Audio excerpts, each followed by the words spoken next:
Finally, part 3 of perceiving music. So, music as organized sound. And we have now organized that sound on the horizontal as we went through time. Now we're going to look at the vertical, where what we have here as the vertical, if you remember going through the 3 blind mice example, that experience and familiarity influencing us, and a melody schema giving us that song, even though that didn't work for me. If we talk about the vertical, now we're talking about that sequence of pitches, right? That we're in pitch space, basically, and that experience of some sequence of pitches as belonging together gives us the melody. So 3 blind mice, 3 blind mice. Along that bottom example, I have these 3 relatively low notes that are close to each other in pitch space, and I'm organizing that. We're actually organizing this right in pitches through time.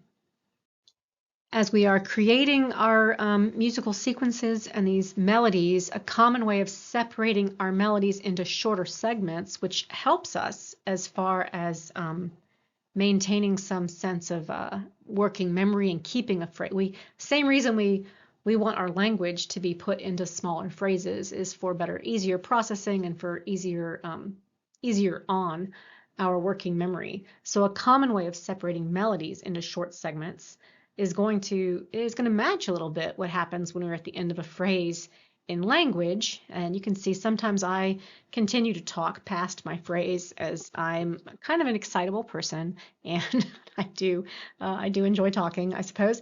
So I'm actually skipping to the bottom here, where the longer notes tend to occur at the ends of phrases. So a lot of people, when they come to a comma or the end of a phrase, they pause the way I just did. Again, I tend to, my pauses are short. I mean, they're there, but they're short. But we do a similar kind of thing at the end of phrases in music that is like a pause. It's a longer note. So the 3 blind mice, 1, 2, 1, 2, right? That mice is held for a little bit longer in that half note with a dot. Okay, so usually between phrases, there's also a larger change in pitch. So when we're within a phrase, we tend to be about 2 semitones apart. And I'm going to go through this example of these. If you don't know a lot about music, a little bit of this is going to be something you want to listen to a second time. If you know a lot about music, it's going to feel like, oh, okay, this all just fits into my semantic space. But so when you're playing the scale,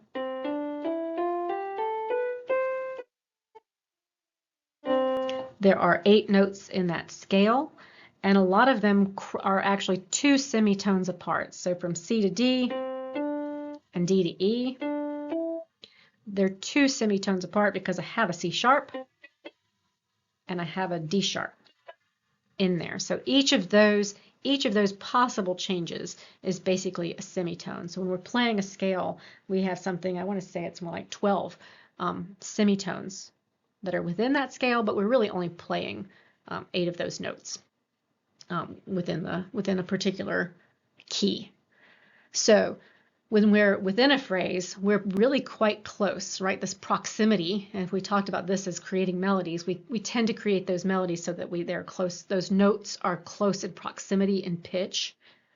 And then between phrases, to denote actually the end of a phrase, we might have a larger jump. So that average there is 2.9 semitones. So getting closer to 3 semitones, so more like a note and a half on the scale. So but that's an average, right? So we have more space between those notes, between the pitches, as well as these longer pauses, which that is typical of language as well. Other aspects of melody to consider. So one way to think about this aspect of melody is to think about it as tonality. That we have a song that begins on tonic, it is likely to end on tonic. It is this sense of something beginning and ending in our story kind of thing. Whereas if we don't end on tonic, a lot of times people feel like, did that song really end? If you think about singing a song like Three Blind Mice, that if you three blind and you just left hanging, you almost want to finish that and fill it in. So what Krumhansel and Kessler found in 1982 is that there is a tonal hierarchy where certain tones fit in better than other tones when we basically establish a particular key. And so this is showing on a C major profile, but this study was done on various, so they established the key, they would play the scale and some arpeggios and establish the key, and they would ask you, on a scale from 1 to 7, how does this fit in? And then they would play the C, which in the C major profile is what we call tonic. Again, I like to hear a song begin and end on tonic. It feels like starting somewhere and then coming home, especially that kind of ending. We like to hear that do, like coming back home. We kind of really want that. And so when they played C, you can see that the ratings are up there really close to a 7, considering these are averages across scales and across participants. The other places I'm going to talk first about the pop-ups where we rate these higher is, so for the scale of C major is the E and the G, with the G being a little bit higher. So we like that perfect fifth. That's a very pretty and consonant tone, and we like the G. Same with the E. The major third, we like that. What we don't like as much, but we still like somewhat, is the D.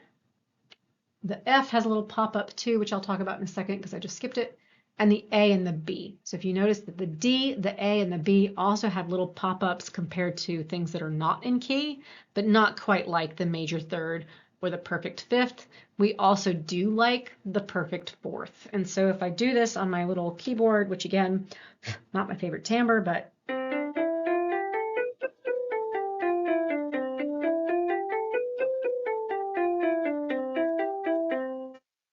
just established C. We like it. G. Sounds pretty good. E. We like it. And F. They all seem like they fit really nicely. With D, A, and B, but they're okay, right? But then we get out of that into those sharps that aren't part of the key. People like those less. You can see that those are so C sharp, D sharp, F sharp, G sharp, and A sharp are all down at about a 2. We don't like that. It isn't part of the key. It doesn't feel like it fits. And so that's what they called a tonal hierarchy. And then Carol Krumhansel in 1985 went and statistically analyzed compositions by some famous composers. I want to say that Mendelssohn was in there, and I forget the other ones, but I do kind of remember that name as I keep coming across his name. And I keep thinking I need to listen to him more and see who they're talking about. But so I found a 0.89 correlation with tonal hierarchy. So here are a couple of things. We might like the tonal hierarchy more because we're more likely to hear it. This is a huge correlation. And these classical composers that again, I want to say it was Mozart and Mendelssohn, but there were a few composers that were classical composers. They have influenced our Western music. They've influenced our music since that time, and so a lot of what we hear is going to keep within this key, and they're going to, because of this, we see this 0.89 correlation. It's unclear, right? Do we like this, and so they make compositions with this? Do they make compositions with this, and so we tend to like it? Most likely, it's a bi-directional relationship where they made the compositions because we do like it, but then it's also influencing us in our future. Hoping I made all that clear. I do like the tonal hierarchy, and I think it's cool and fun. And it's really hard to tell on my not so great Casio. A really different way to think about this tonality is, but keeping within the same idea of that we have We have things that we like and we have things that we don't like, and we might think of those things that we don't like almost as violations, right? Of violations of our expectations. And so I'm going to say his name wrong, Anirudh Patel and his colleagues in 1998 did this kind of replication with extension in a way of a really classic Osterhout et al. Study. So looking at ERPs, which is taking the EEG, the electroencephalography, which is this is a picture of a person with a mini channeled EEG cap on. With an EEG, I can look at brain activity just over time. I can use this to get people's ERPs, which are event-related potentials. So the event in this case is a syntactic violation in language. I'm looking straight ahead because we don't want eye movements in there, adding all this electrical activity. And so in the center of the screen, the cats won't eat. And you can see the blue line. We're going to call that a nice normal looking waveform. And they compared this to the cats won't eating, which is a syntactic violation, right? All of us know. I wouldn't say that. It sounds wrong. It is a violation in my language. And I have this kind of like, ugh, I don't know, I really don't like that. So what they found was a P600, a positive going waveform at 600 milliseconds at that zero mark at eating. So you see the word eating and you're like, 600 milliseconds later, your brain is saying, hey, something's wrong here. Well, Patel et al. Did a really similar study looking at ERPs in response to what they considered syntactic violations in music. And so if we look at the chord progression underneath that, and I have the major triad there. I'm in the key of C, C, E, and G. What they're pointing to there, that's the major triad. We like it. It sounds good. It is not a syntactic violation. And I get, in response to that particular chord, the black line, which we're going to call the nice, quote, normal going waveform, right? That everything sounds good. If they hit instead this nearby key where some things it's kind of out of key, but it's not far out of key, we get the green line, which you can see now there is what appears to be a positive going waveform at about 600 milliseconds. And a more distant key, we get the red dashed line. That is an even more kind of extreme P600. You might notice that positive is down here. This is what the ERP literature, the people studying using ERPs decided to do. I will say, like a lot of things in our field, look at your figures and read well, because some people disagreed with, they said, why are we doing positive down and negative up? That seems backwards. And so some people changed it and other people said, no, this is what we do in the ERP literature. And so some people didn't. And it's a little bit of a mess, but those are positive going waveforms at about 600 milliseconds. It looks a lot like the kind of response we have to a syntactic violation in language. So I've come back to this multiple mechanisms theory more than probably people want to, and one of their mechanisms is expectation, that we have these regularities in the environment. If we have a violation of expectation, which we just saw as a kind of violation of musical syntax, this can cause an emotion, right? And I can lead people to expect certain things. Like for you, I want to lead you that you want to feel like you want to go back to tonic, like you want to go back to home.